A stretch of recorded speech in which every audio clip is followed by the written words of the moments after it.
નમસ્કાર. આજની કથામાં પધારેલા તમામ આપણા ચાહકો અને સબસ્ક્રાઈબરનું દિલથી અને હાર્દિકભર્યું સ્વાગત કરું છું. તો આપણી આજની કથાનું ટાઇટલ છે તારલાની તરફ જુએલ છોકરી. સોફિયા નામની એક નાના ગામડામાં રહેતી એક યુવતી હતી. તે પર્વત અને ખુલ્લા આકાશથી ઘેરાયેલા ગામમાં રહેતી.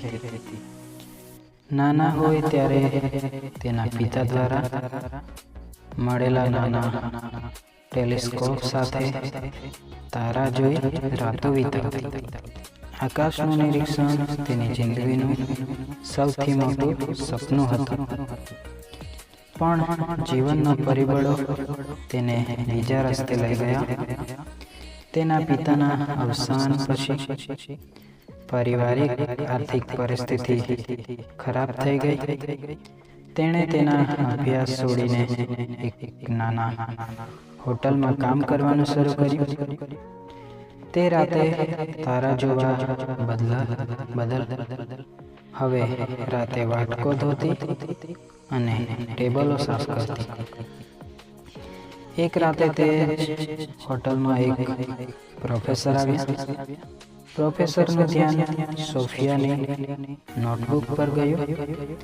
તે નોટબુકમાં તેણે તારલાઓના નકશા, સિદ્ધાંતો અને ગણતરીઓ લખેલી હતી. પ્રોફેસરે તેને પૂછ્યું, આ બધું તું ક્યાંથી શીખી?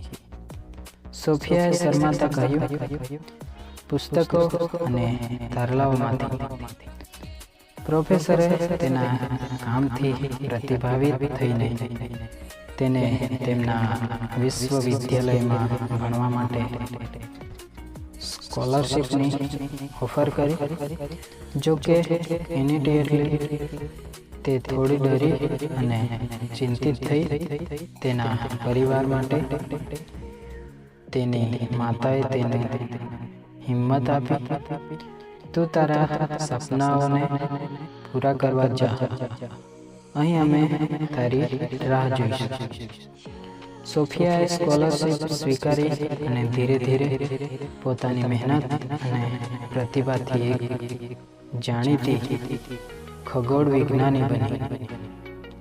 તેણે નવો અભિપ્રાય આપી કે સપનાઓ પૂરા કરવા માટે સંજોગો ક્યારેય રોકટોક બનતા નથી.